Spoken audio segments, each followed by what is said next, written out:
একটু শান্তিতে গল্প করতেই আসলাম যে আমার ছেলের লেগে কিন্তু এটা পসিবল হয়েছে না। হে গিয়ে ওদিকে ফ্যান চালাই দিছে, মানে হেরে নিয়ে যদি আমি কোনো দিকে যাই আমি পিসফুলি কিন্তু কোনো দিকে বইতেই পারি না। আর এই ফ্যানটা কিন্তু মানে বহুত পাওয়ারফুল আসলো। ফ্যানের যে ব্লেড গুলি থাকে এগুলি কিন্তু স্টিলের আসছিল। আর এখন আর বাচ্চারা কি কইতাম, এখনের তো বড়রাই পাগল থাকে। এই যে তোমরা সামনে আরেক বড় পাগলের দেখাইলাম, যারা দেখিয়া সবাই কইব কি এটা নর্মাল মানুষ না তেজপুর থেকে ভাগা কোনো পাগল আছে।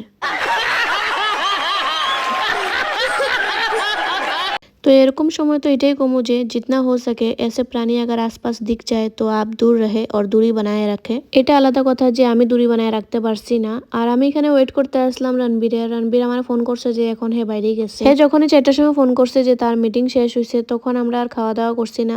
অবভিয়াসলি সবাই একলগে খাওয়া দাওয়া হইব, এটার লেগে একলগে খাওয়ার লেগে সবাই ওয়েট করতে আসলো। আর লাগছিল আমার পেটে অনেক খিদা। আর এদিকে এই মানুষটা এই রোডে না ঢুকা অন্য রোড দিয়ে ঢুকা বইয়া রয়েছে। তো আমি তো এখানে অনেকক্ষণ ধরে দাঁড়ানি আসলাম, লাস্টে নাসুস করিয়া গড়াই গেছে। আবার একবার তো ভাবছিলাম এখন আর ওয়েট করুম না, আমি সিধা এখন ঘরে ঢুকা যাবো। তারপরে দেখি দূর থেকে হে আইতে আসছে দাঁত ফাড়িয়া।